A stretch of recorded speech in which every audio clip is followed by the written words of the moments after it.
Hello everyone and welcome back to another video.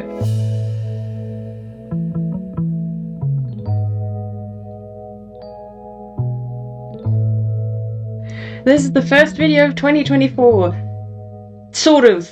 It's the first video I'm filming in 2024, but it is not the first video, sadly, that will be out in 2024 because I'm still playing catch up. It's been going on for way longer than I wanted, but that is life, it happens.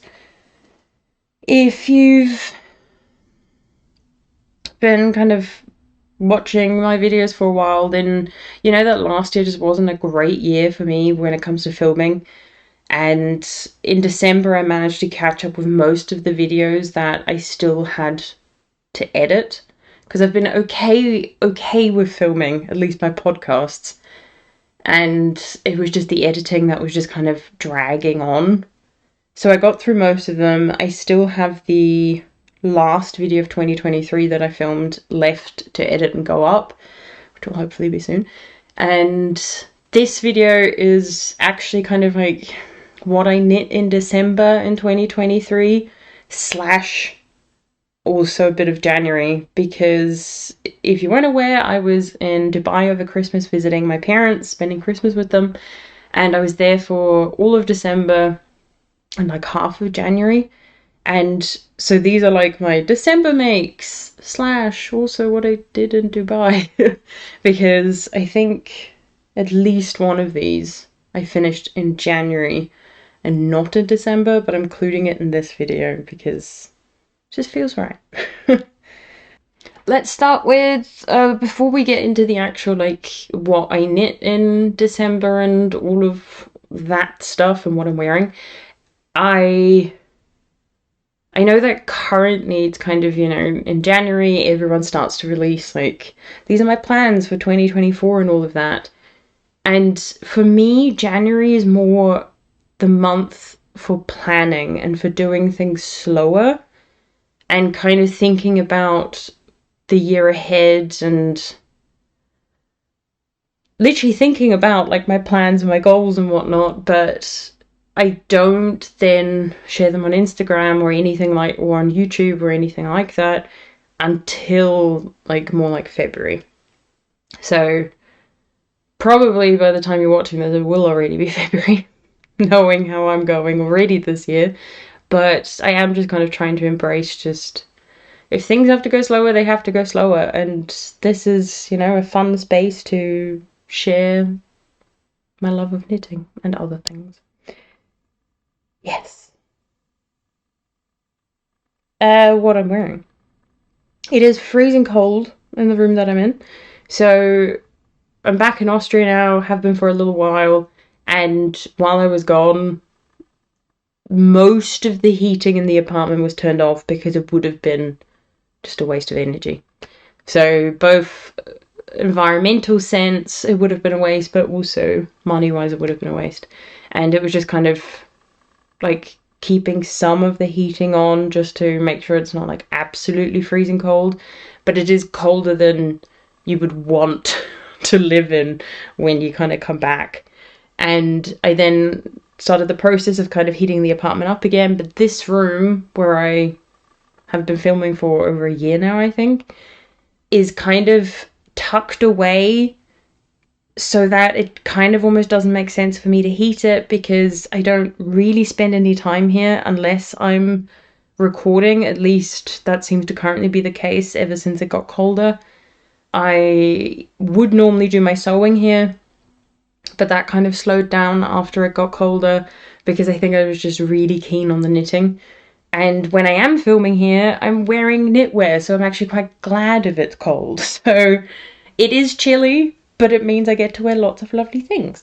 So this is it's either the oversized or just the normal Seasons sweater by Ozetta. I made this, I think, a couple of years ago now, and I do get quite a bit of wear out of this, but only when it's really cold because it's very woolly and very warm. The cream yarn that I used is a Jacob's Fleece, I think it's called, by West Yorkshire Spinners. Is a DK yarn. and I held it with a strand of mohair, which is Fairy Godmothers by the Fibre Fox. So that's all the like color changing flecks and bits that you can see. And yeah, and the Jacob is more like a creamy sort of white. And the Jacob was very affordable. I think it was like £5 or £6 for 100 grams of that yarn. But it is a more woolly and rustic yarn, which I think for someone who's not used to more woolly yarns is a bit of a big step going from like merino. But I absolutely love it, and it was the perfect project to use these two. But yeah, it's really only a sweater I can wear when it's absolutely freezing cold. And to show just how cold it is, I've got my where is the edge? There it is. I've also got my granny stripe blanket that I shared in a video at some point where I crocheted this entire blanket in a month and didn't finish anything else. Worked on other things, but this is the only thing I finished. And just using up scraps, but also using some single skeins where I didn't know what I was going to do with them. And then the scraps I've left over from this project, I'll then use in my Battenberg blanket because I didn't have enough scraps. And even though still looks like there's a heap of ends, I've done maybe about half of them now.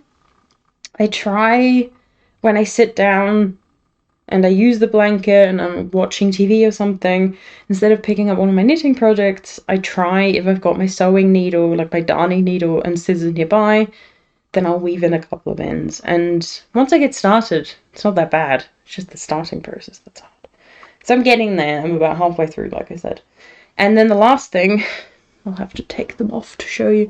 And please don't judge me. They look awful, but I think that's just, it shows how much wear I get out of these. And that's a good review, isn't it? So these are, I'm only going to take off one and show you one. The Dobler Turfler by Lamullgarn. It's a free pattern, but it's only, I think it's only Norwegian. It could be that it's also in like Finnish or Danish or something. But I have a free translation both in English and in German for this pattern on my Ko-Fi. The link for my Ko-Fi is down below. You do not have to pay anything or donate anything to get the translation. I just always ask that you download the original pattern because it's not my pattern. And yeah, so you can see it's pilling a lot, which is sort of funny because it's felted, but yet it's still pilling, which I wasn't expecting. But I wear these a lot. As soon as it gets cold, I wear these every day, all the time if I'm indoors. And I currently I'm not wearing socks, but often if it is quite chilly, I'll wear socks as well. And wearing socks with these is quite nice because if my feet get too warm, then I can take these off and then just wear my socks. I don't wear woolen socks with these because I think I tried that once and they kind of just, it all sticks. So I just wear normal like cotton socks from the shops. But yeah, love these. And I am starting to feel like I need another pair. Mainly because I just love them so much. Do I really need a second pair? Not yet. I know some people who've made these and wear these a lot as well have started getting like holes at the bottom because eventually you do wear through even the felted wool. So I'm tempted to make another pair just because I know that will happen at some point. But at the same time, I don't really need them, but I really enjoyed making them. I might just have to make some gifts and that will scratch that edge. And like I said, it is freezing cold in here and it's delightful. I love the cold. And I've got a lovely peppermint tea today. I've been going through a peppermint tea phase again. I love tea, all tea, but peppermint is one I always come back to. And this is my Darmstadt mug. I never lived in Darmstadt. I lived in Griesheim in Germany, which is like a little town next to Darmstadt. And I'm really glad I have that mug. It's a nice little memory. Yes, that is what I'm wearing.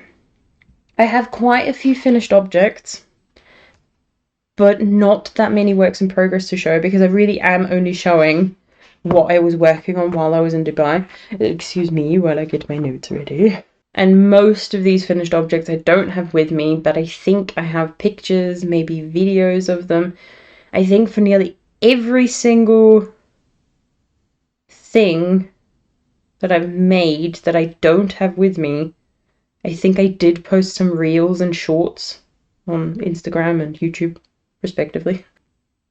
Yeah, so let's get started. The first finished object is one I don't have here, and it's a knitted reindeer, and the pattern is by Claire Garland, the same designer who released the frog pattern that everyone adores, and she does a lot of, or I think she maybe only does like knitted animal patterns. Saying only makes it sound like, ugh, it's only that, but they're really impressive. And the reindeer one was a free pattern that she released, I think, at the beginning of December. And I saw that she was teasing that it was coming out, and I was like, oh, that will be perfect for, you know, a project over the kind of Christmas period. And so I did that, and I have gifted that to my mum. I sort of made it for her. I thought she'd like it. And she did, so she got to keep it. And I did use her yarn. I have to say that as well. Like, I think I mainly used yarn scraps. Maybe the main colour I think was a full skein, because I think that was BC Garn. What's it called? Bio Balance? The one that's cotton and wool. It was the perfect colour. She had a tiny scrap, but I needed more for the main body. And we found a full skein still in her stash, so used a bit of that, but not a lot.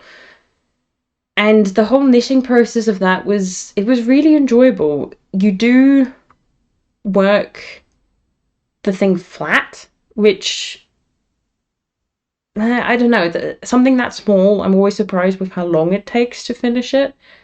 But at the same time, it was constantly changing all the different steps that you had to do. And there were a few bits you had to repeat because obviously it's got 4 legs. So you have to repeat the same thing pretty much 4 times. But it was quick and yeah, it was fun. I really enjoyed it. And I used pipe cleaners and put them into the legs and kind of made a sort of skeleton for my reindeer so he would actually be able to stand up comfortably. And I also then used a small bit of a red pipe cleaner and stuck that into roughly where the nose should be, even though you do, I think, embroider on a nose. Or do you there is a nose, but I then put a pipe cleaner on as well, just to give him the red nose so he looks like Rudolph, but can be removed so that when it's not Christmas, you just have a reindeer, because reindeer are for the whole year, not just for Christmas. So yeah, that was one thing I finished. Then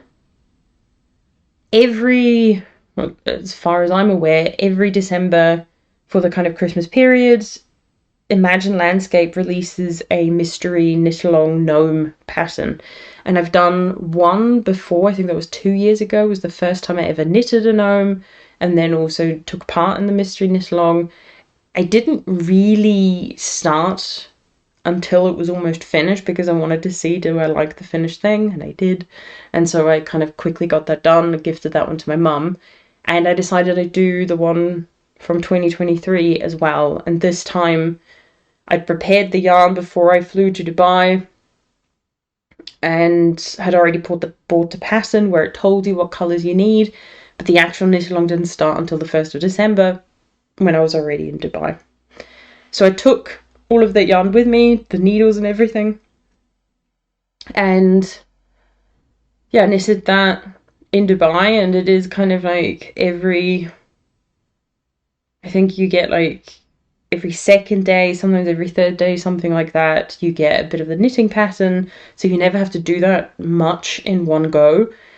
And the other days it's things like recipes or stories, and I think there was even like a other crafty thing, and it's just a really nice thing. I didn't do anything, I think, other than the knitting stuff. I think I wanted to make one of the recipes, But then I think we didn't have the stuff at home, and I was like, nah, I'm not gonna buy it because there's already enough like baked goods at Christmas time with how many Christmas cookies I made. So I was like, we don't need more. If we had it at home, the ingredients, I would have been like, it was meant to be, but we didn't. And so the one from last year was called Oh Gnome You Didn't, and I made a little reel because it's so adorable. The first kind of like clues, you ended up making a snowman, which was sort of a surprise.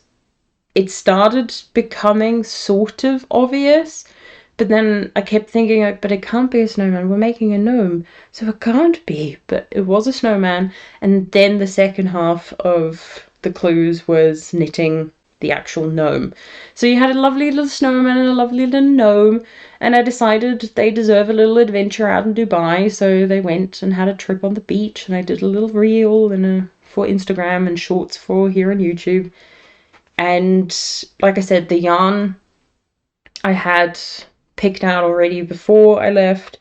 I used one, the like dark green was a mini from Pigment and Ply that I had, and then the kind of orangey yellow was a scrap. I think the red was a scrap too, and the sort of whitish color might have been as well. Either way, I just kind of looked through what I had, went with the clues that we got given about what 4 colors you should pick, and I'm pretty happy with my color choice. I think if I had known beforehand what it was going to look like, I think I would have wanted a blue in there. Maybe, I like the red too though, I don't know. But I think a blue would have just made it, I would have used more colors if I hadn't done it as a mystery knit along. And to be honest, I can just make them again. Doesn't take much yarn. Didn't take all too long, especially because it was spread out over most of December. So it was just really nice that you were really excited to continue and get the next clue. And sometimes they knitted up in like an hour. Sometimes they took a little bit longer. But while that was going on, and I was kind of craving more because I was like, I want the next knitting clue, I want the next knitting clue, I started another one, which I think was a mystery knit along from a few years ago, called Snow Matter What. And I wanted... No. I've confused that. The mystery knit along was called Snow Matter What. Oh Gnome You Didn't is the one I then did while I was working on Snow Matter What. So the gnome that I made the pattern's called Oh Gnome You Didn't. That's the pattern that's already been out for a while. And I've wanted to make this one for quite a while because the gnome has such an interesting hat where it's like 3 separate little bits hanging off, and I think it's just adorable. So I made that one for my mum. I don't think I said that the Snow Matter What mystery knit along, both of those I also gave my mum because she really loves gnomes, and she already has the one from 2 years ago. And I was like, they're family, they have to stay together. And yeah, so I made the Oh No You Didn't from scraps from my mum's stash as like a little surprise and gift that she didn't know she was getting. And once again, fun to knit like all the gnomes, and it was kind of nice to be able to work at this one at a much quicker pace, but also then be able to kind of go, a clue came out for Snow Matter What, so I have to stop working on this one. And so it was nice to kind of put it on hold for a day or two and then come back to it and know the whole thing isn't going to take that long to finish. Yeah, and turn out adorable. I especially love the hat and the yarn that I used. Then sticking with the gnome theme, but moving away from knitting, my mum had ordered a felting kit online at some point and arrived while I was in Dubai, and it was for a little gnome, and she allowed me to make the whole thing, and it was my first time, as far as I'm aware, of felting something in that way. Obviously I've felted slippers and things like that before, but needle felting instead of like wet felting. And it was relatively easy. It just took some patience, especially for the body and the hat, those kind of bigger pieces, because the needle that came with it was only like a singular needle, and so it just took a really long time. It was a lot of like stabbing, and occasionally if I wasn't paying attention I did stab my fingers as well, which is very painful.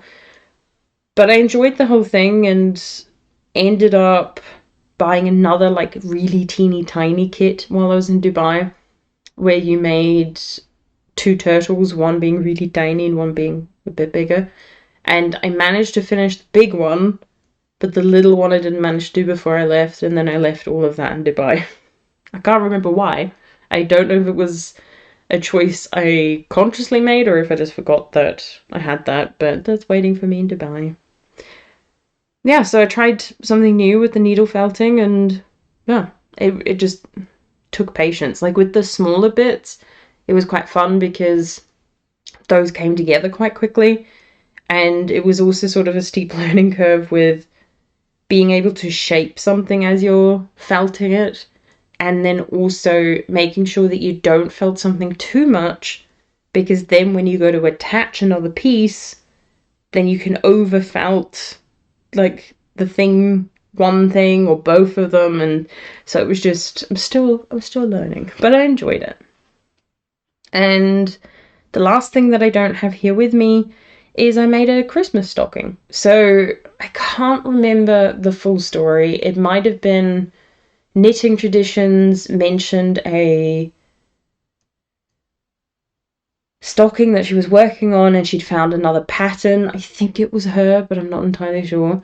But anyway, the pattern I used is a free pattern from Rauma, and obviously they recommend that you use their yarn. I think it was only available in Norwegian, the pattern. I ended up doing a rough translation. I mainly just needed the colourwork chart anyway, and I didn't knit it up in the Rauma yarn, which I think was meant to be Finul. I ended up using Peruvian Highland wool by Filcolana, which is thicker. I think I might have used the same needles as recommended in the pattern though, mainly because I'm a bit of a loose knitter, so I need to go for smaller needles anyway than typically recommended. And I also didn't want the thing to be huge, because it was already going to be bigger because the yarn was thicker, and I was like, if I go for needles that are too big, then the whole stocking will be way too big. And then also, if you want to put anything in it, or even just the sheer weight of it, if the fabric is too loose, it's going to just stretch. So it ended up working really well. I used, I think it was 3 different colours, a green, a red and a white, that my mum just had in stash. And yeah, knitted this up for her because she really wanted it. And originally the plan was going to be that I work on some of it and she works on some of it, but from memory I think my mum was kind of enjoying her project. I was kind of enjoying the colour work, so I was like, okay, I'll just do it. I'll make the sacrifice. I will continue doing colour work. And it still turned out huge. Of course it did. It was gonna.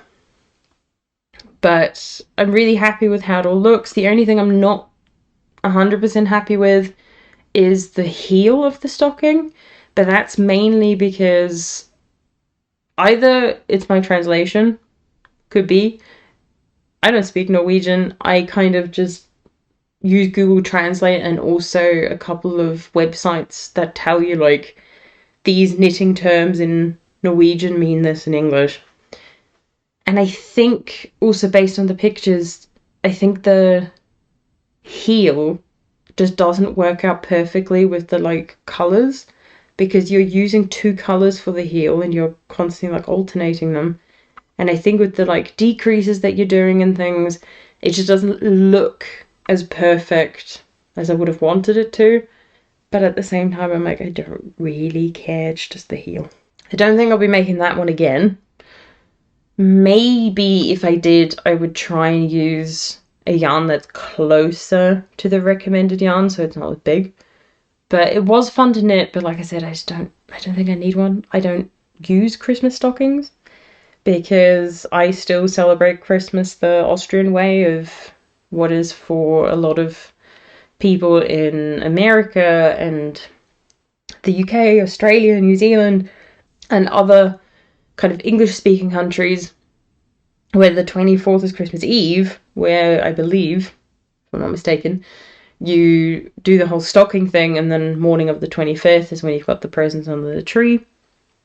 In Austria and other countries like Germany and things, we celebrate on the evening of the 24th. So, presents under the tree, there are no stockings. For us, it's kind of like a very American thing to have stockings. Now, I know there's plenty of other countries who do it, but yeah, that's just how I think most of us just kind of know it from the movies. And yeah, so I have no use for a stocking other than for decoration, and then I think even if I use the recommended yarn or something similar, it will be a big stocking which could be filled, and if I was gonna make a stocking, I think I'd rather make like a smaller one that's really for decoration. So, not sure, but that's what I'm currently kind of feeling. And then the last finished object I do have here. So, I had been working, I can't remember if I shared this. I don't think I shared it in my last video that you've seen, the one that I haven't released as of this point yet. But I was working on a sample for Jess of Skein in the Stitch, the pressed flowers pullover, and I have finished that. And I think the reason I didn't share it before was because the two colors that I'm using for this, or used for this, it's finished, were part of her weekly advent. And so I needed to be careful that I didn't release the colorways before people opened that weekly advent sock set. So I don't think I've shared this before. Maybe I did. Did I do it in black and white? I can't remember. But yeah, it is done. So this is part of the whole like pressed flowers family. Jess wanted the jumper, which... So you're using two colours, and it's mosaic knitting, so not stranded colour work. You're only working with one colour every row, and you just work slip stitches. And you can hopefully see that you get this flower motif, but there's also texture. Not on the flowers other than in the middle, but everything else has texture because you alternate between knitting a row and purling a row. So there is a lot of purling because it's the jumper worked in the round. I don't have the cardigan pattern, but I would imagine that it was designed so that the purl rounds, you're also then knitting them. Not also, you're knitting them instead of purling them because you're working flat. It would only then be the sleeves that you'd have to still work in the round and still purl. I don't mind purling. I actually quite like the change because just going round and round in stockinette can get really boring for me. So that's why I like the texture in the form of, you know, either cables, lace, or in this case purl stitches, or I like color work or something like that. So it worked up relatively quickly. It was one of the few products I brought with me to Dubai, and I think I'd done most of the raglan increases already. So it is a raglan, it's worked top down. Modifications, I believe I made the body a little bit longer. I think it's a like 1.5 pattern repeats longer, because that's what Jess wanted, and the sleeve was the biggest modification. I ended up doing a lot more decreases than what was written in the pattern. So the original pattern has quite big oversized sleeves, and Jess didn't want that. She's a bit more like me with wanting more tapered and fitted sleeves. And there are some decreases. So I think it was like up to here I did the decreases as written in the pattern, and then I started doing more, which is why you might be able, if I hold it straight, be able to see that it's a bit gradual at the beginning, then it gets steeper, then a bit gradual, and then it gets steeper, because I just tried to alternate how often I did the decreases, because you were limited to where you could decrease in the sleeve pattern. because you had to consider the flowers and everything.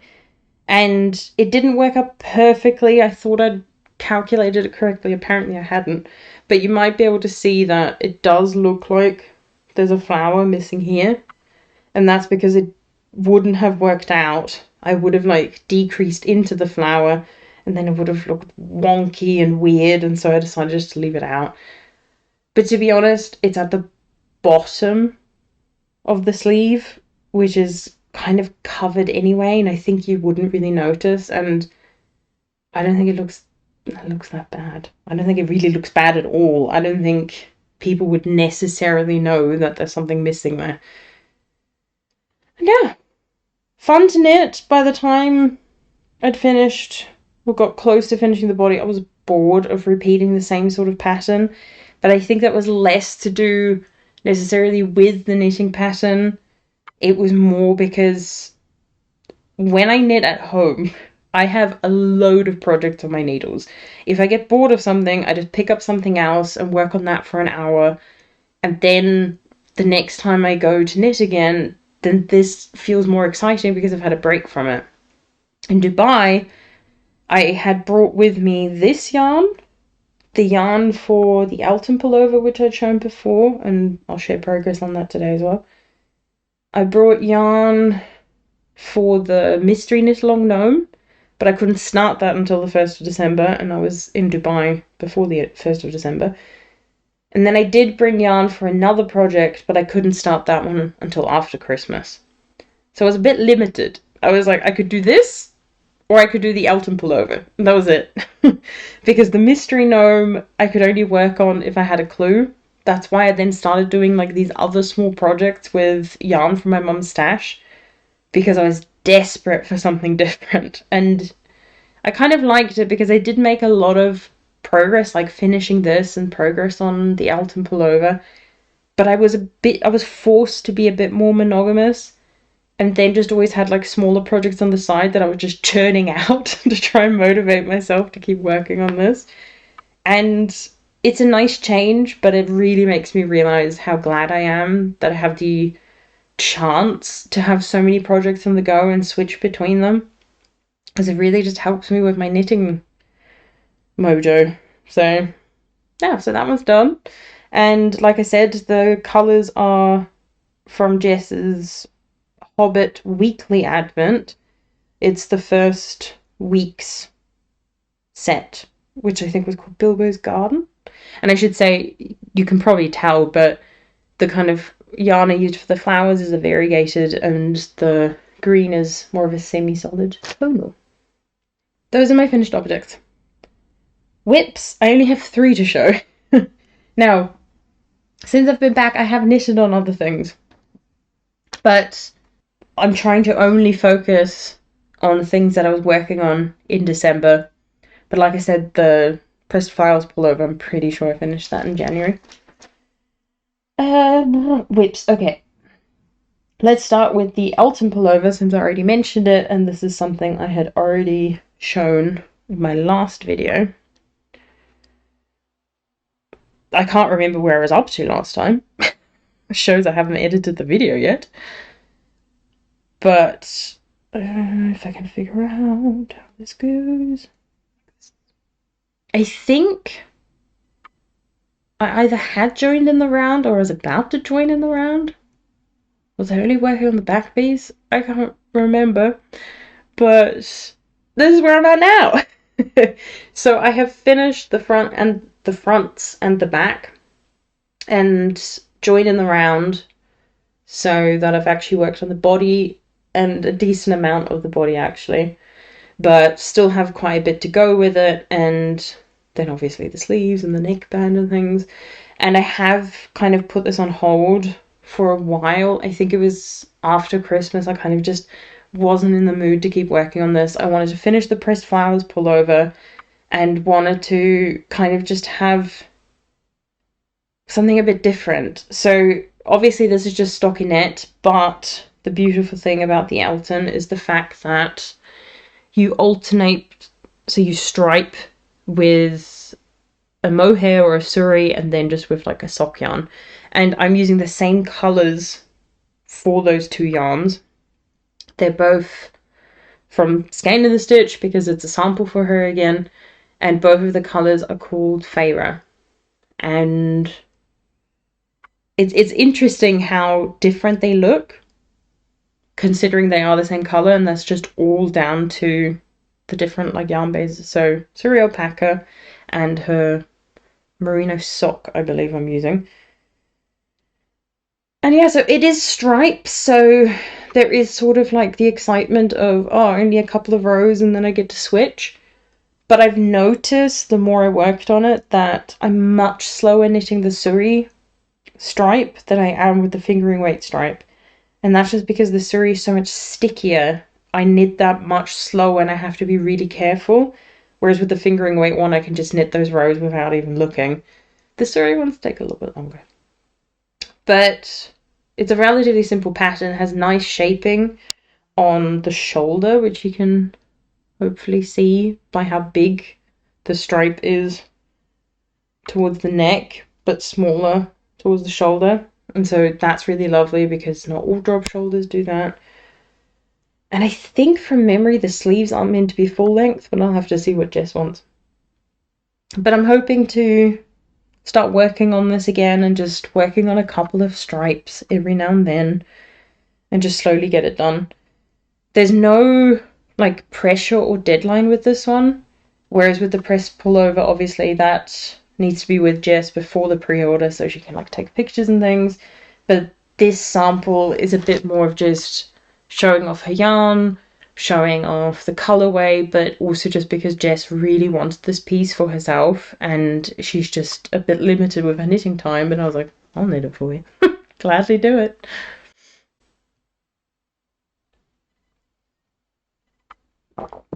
Then a new cast on.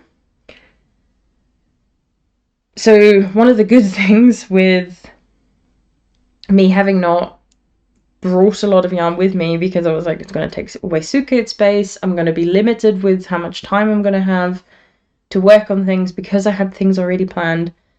But because my parents had been in Norway since I'd last seen them, my mum had picked up a bit of yarn for me in Norway, and so I started one of the projects that I'd planned with yarn that she picked up for me. So I don't have much to show because this was really only something I worked on every now and then, and it also wasn't something I found enjoyable to knit in Dubai because it was warm in Dubai. Most of the time during the day it went up to 30, sometimes it was a little bit less, so it was way warmer than I was used to. And even though like inside it's cool because of the air conditioning, it's still just, there's a difference between it actually being cold because it's cold outside and it being cold because you've got the air conditioning.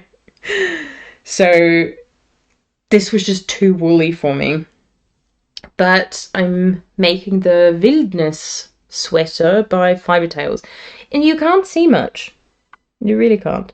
So I've done the neckband ribbing and I've started on the textured part, which I believe you cannot really, you can maybe make out that there's a bit of texture there. And I'm in love with the colour. This yarn is amazing for this project, but I just kind of stalled on it because it was just too warm to work on.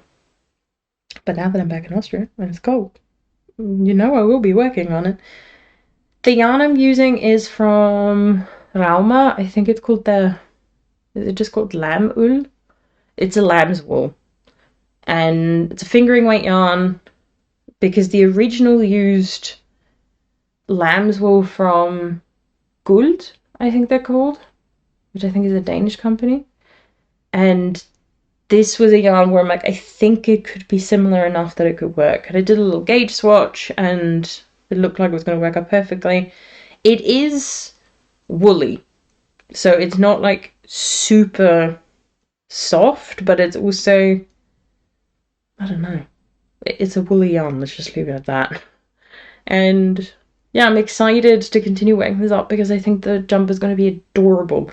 Once I'm done with the texture, it's going to be a slog to get through everything else, but the finished thing will be lovely, and whenever I have a craving for something woolly, I'll just keep working on this.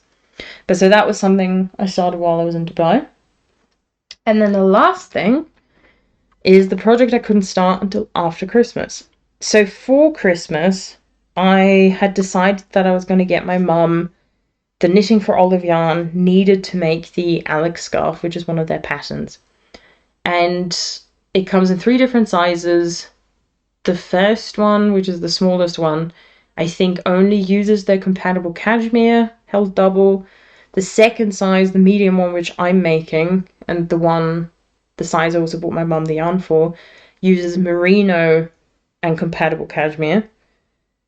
And the largest size, I think, uses like heavy merino or something. So the medium size kind of just seemed like the best. Also, the compatible cashmere was something I really wanted to try. And I didn't know, should I get my mum navy blue or should I get her a sort of darkish brown? And originally I would have said I'm going to go for navy blue. I have just felt like that makes the most sense for her. But then slowly she'd been talking sort of like I have too, like, oh, brown, I don't knit a lot of stuff with brown, that could be interesting. And then I was like, oh no, but what if she wants the brown? So I ordered both colours because I knew I wanted to make it as well. And I was like, whichever colour my mum doesn't want, I'll be happy. I was hoping I'd get the brown, but at the same time, if it had been the navy blue, I would have also just been happy because I love the yarn, I love navy blue, it's fine. But she did actually end up going for the navy blue, which kind of just feels good as well. Like that she went for the colour that I thought she would, but I was glad I had the backup and kind of allowed her to choose. So yeah, I'm over halfway with the Alex scarf. It was just such a fun and portable project. The increases were a little bit more involved because you didn't just increase like every row, every second row. There was a specific sort of pattern you had to follow, which was fine to understand, but it was just you needed to keep track of what row you were on. And after you've done all the increases, then you're just working in the 2x2 rib until you've reached the length that you want before you do the decreases. And you needed 2 of these, and this yarn's pretty expensive. Like, it is delightful. But I do not see a sweater quantity ever being in my future. But I got the colour Bark so I've got 2 of these. I'm almost done with my first one. And then you needed 1 skein of the Merino, where I also got Bark. And what I did is, as I was kind of getting to a point where I was like, ooh, I could be at about the halfway point with this, because you end up having more of the cashmere than the merino.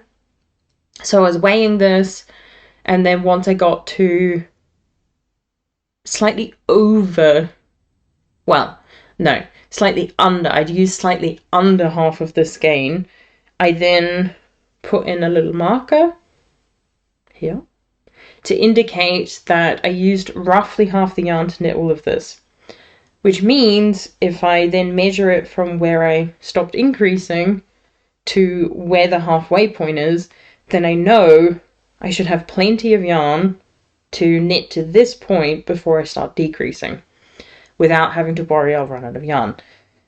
Because otherwise I'll have to buy another skein of the Bark. I think I do have 2 skeins of this in my stash, but that's for another project where I think I'm going to need all of it. So I want to try and just make it work with this yarn and not having to kind of buy more. And yeah, so I'm just working on the straight bit now. I haven't picked it up since I've been back because it was a very nice portable travel project. And I just haven't gone anywhere. Like, I've been outside and I've done things where I live, but I haven't caught the train into Vienna or done any of that. And that's what I want to save this for. Because as much as I do want to finish it, I've loved working on this and I love how the yarn feels. And I just don't want it to be over yet.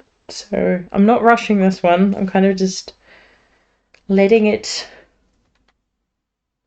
be and, working on it when I am kind of commuting or something. I think I had this with me on the plane. Maybe, I can't remember.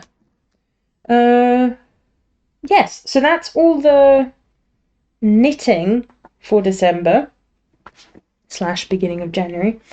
But if you've been following me on Instagram and watching my reels on there, or even on here actually, because I did post them here, I got into spinning. So I've had a drop spindle for 2 years, maybe a bit longer, and I've occasionally picked it up and worked a little bit on it, but I'm still on the first 100 grams of fibre with my drop spindle, because apparently I decided I need to spin all 100 grams before I can do anything with it. It's a big spindle, so it works. I might be changing that plan, but who knows. But what ended up happening while I was in Dubai was, and I do want to make a whole video about this, so I'm not going into too much detail here. My mum has a spinning wheel that she was gifted by someone who was leaving Dubai and was just like, I don't know what to do with it, I just need it gone. And Mum was like, I'll take the spinning wheel.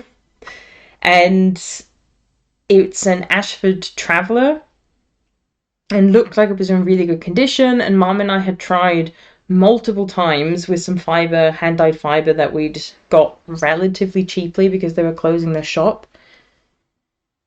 So we tried to get it to work, tried to figure out how do you spin on a wheel, and neither of us managed to get it to work. It wasn't even a sort of like, oh, I spun very thick and thin yarn. It was more the fact that either the wheel wasn't kind of like taking the fibre in, or it would just snap, and something just felt like something was wrong, but neither of us had enough experience to know what it could be.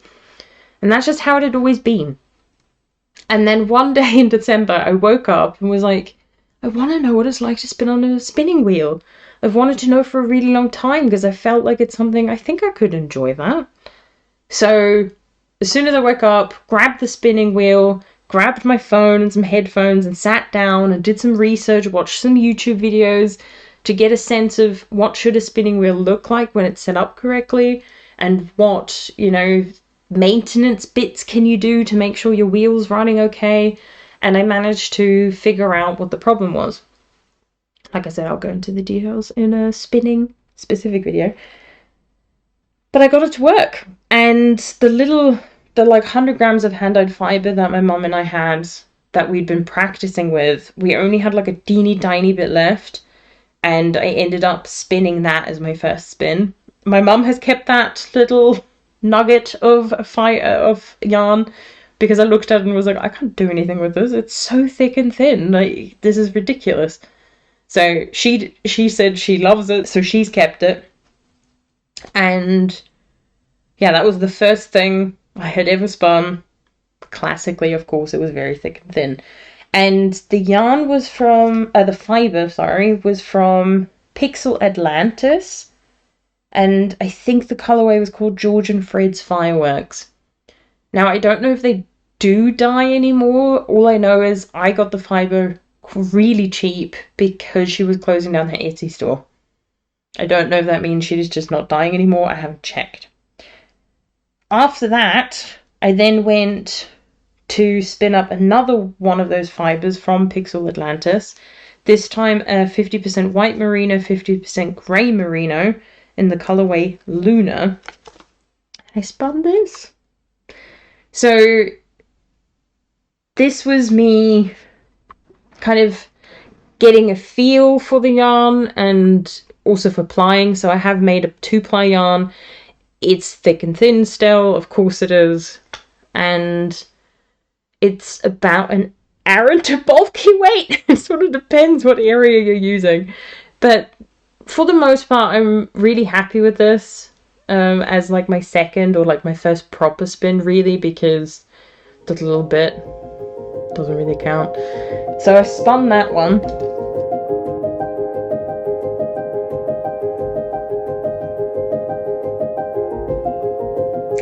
Then I realised I was going to run out of fibre because, well, we hadn't got the spinning wheel working, so we didn't have a lot of fibre. I think we had that original one where most of it was gone, this one, and then one other one other 100-gram, was it a braid? Might have been a braid of fibre. And I was like, I need more. And we ended up, well, my mum ended up finding someone on Facebook who was getting rid of some fibre that she had at home that she wasn't going to use. She wanted to give spinning a try, and it just wasn't working for her. So we contacted her, ended up getting a load of fibre for free, which was incredible. And there was this Perrindale Romney blend. I've never heard of Perrindale. Which was apparently from a New Zealand farm in Rauma, where I was like, that is amazing. I have been there. I really hope this is true, because it had already been opened and some of it was missing, because I think originally it was like 450 grams, and I think I only have about 300. But the beautiful thing was, because I had so much of that fibre, I could just spin and spin and spin and work on my consistency without having to then deal with the fibre being different and all of that. So I spun all of it up. Each of these are only roughly about 50 grams.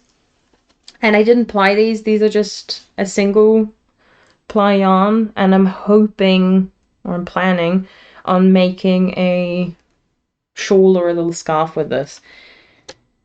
We'll see. It's about...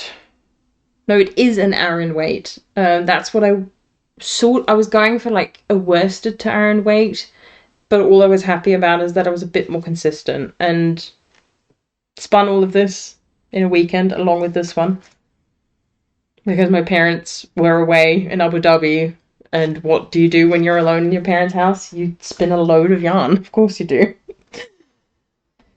Then, I think this is the last one I did in December. Yes, it is. With that same fibre that we got for free, there was, how much was this? 45 grams is what I ended up having of this kind of pink purple fibre. It didn't say what it was. It feels really soft, so I think it is merino. And it didn't have anything in it that looked like silk or something.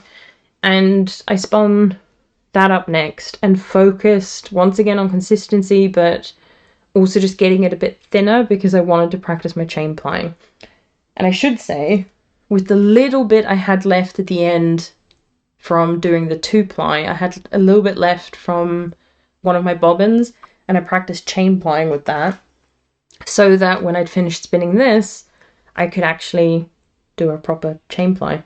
And it worked out quite well. I'm really happy with how this worked out. It's a lot more kind of mauvey pink than it's currently looking in the camera. And yeah, this is a 3-ply, which I chain plied, like I said, and it's about a sport weight. And I'm so happy. So I absolutely fell in love with spinning. I couldn't believe how much I loved it, which is why I want to make a whole video about like my journey and going into more detail than I've already given. Yes, I have more detail. And I then ended up, I then spun a bit more in January, but that will be in the next podcast video, which I'll be filming soonish actually. And I then started to realize, but when I'm back in Austria, I don't have a spinning wheel. I just have a drop spindle. And I was like, that's a completely different process. It goes much slower on a drop spindle. Consistency, I find, is a bit harder to achieve. And I was like, what am I going to do without a spinning wheel?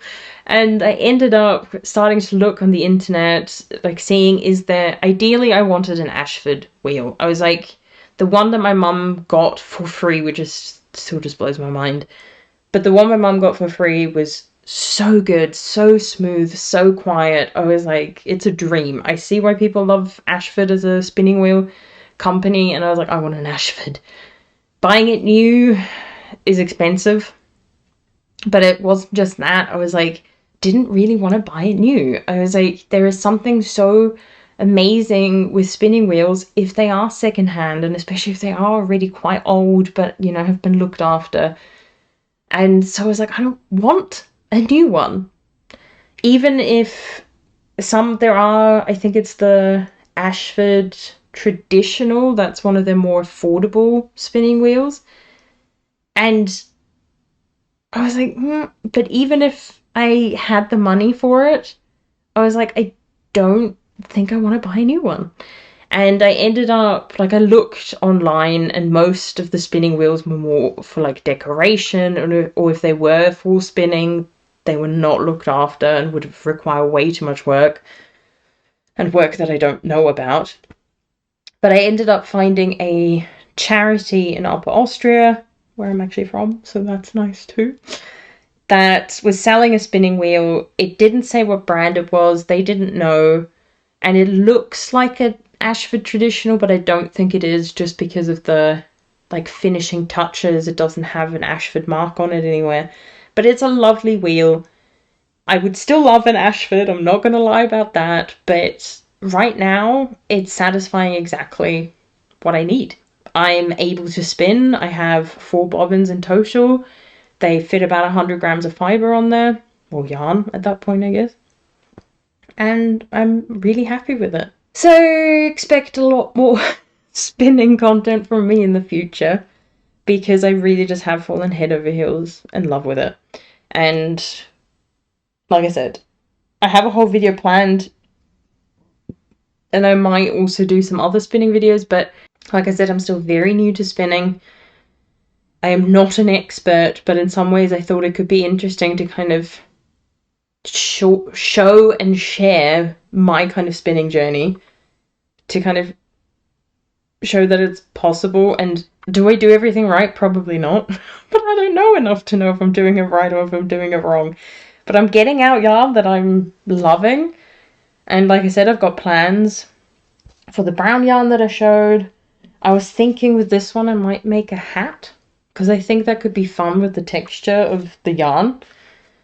With this, I'm still not sure. I think because it's such a small amount, it would either be mittens or colour work. And the beauty with it being a 3-ply is it's quite a round yarn. So, you know, colour work should be good, but then also like texture could be good. I don't know yet. But I want to knit with the yarn that I'm spinning. And I'm trying to always have a project in mind before I start spinning fibre. And I have a bit of fibre now at home. I'm trying to be very careful that it doesn't become like the new thing of I must have all the fibre in all the world, because all these different sheep breeds and blends and hand dyed and things, I'm like, ooh, how exciting. And because it's per 100 grams cheaper than buying fibre than it is buying yarn, I'm like, ooh, but then I get, you know, I save money, which I don't, I spend money, but it's cheaper than if I just bought the yarn. And then I also get more enjoyment because I have to spin it before I can knit it. But I'm trying to be realistic, and I'm trying to not just stockpile all my hand spun now, and focus on having a project in mind and trying to actually now get into working with it. So the first thing I do want to do is work up a shawl in this single ply, but I'm unsure if I should make the Humlebee scarf, which I love, or the shawl, Humlebee shawl by Fibre Tales. This yarn is a little bit thick for it, but at the same time I could make it work. The question will just be, do I have enough yarn? Or do I cast on a sort of like self-drafted pattern and make up my own, which works for my yarn? I'm not sure yet. But yeah, that's all of the knitting stuff. Other than knitting, like I said, I was in Dubai, and this is probably going to annoy some people, but I don't like the heat. So while a lot of people, I think, would have been so happy and excited that they got to be in a warm climate over Christmas, it's not what I wanted. But I was in Dubai to see my parents, and that's what I did, and that was lovely, getting to, you know, do things with them and knit with my mother and things like that. So that's what was important to me. But of course I whinged and complained I was there when it was really hot. And then, yeah, came back, and I've kind of just, like I said at the beginning, been thinking about what do I want to achieve this year? What do I want this year to be? And a big part of that was also thinking about the channel and how I want to continue, because last year just wasn't great. I struggled to film, I struggled to upload, but I was still crafting and knitting and doing all these things, and I wanted to share them. So I need to kind of figure out what was the hurdle or the barrier there, and what can I do to make it easier for myself. So I'm working on that, and I'm just currently my biggest problem, which is such a sad thing to say because it's not even a problem, is my knitting time has drastically decreased because I've been spinning so much. So in some ways it will be nice that naturally how much I finish this year will be lower because I'll be spinning yarn, and then if I use that to knit things up, the whole process will just slow down a lot more, and I like that. And I think a big thing for me as well is I love gift knitting because it means I don't have to keep the project, but I get all the knitting fun. So sample knitting will hopefully still be a big thing for me this year. And I've already got some gift knits on my needles, which I'll share in my January video. So I'm excited to see what this year brings. But I'm sad. I love January, and I'm always so sad when I don't get to spend all of January in Austria or wherever I am in the colder climate. But at the same time, I'm like, I made the choice to stay that long in Dubai because I wanted to spend time with my parents. So, you know, you gotta, sometimes when you love two things, you gotta choose between them, and I chose my parents. So, Mum, if you're watching, you're welcome. But yeah, so nothing to really complain about. It was a lovely time, and it's just me being picky and whinging and being a child and not wanting to be in the sun.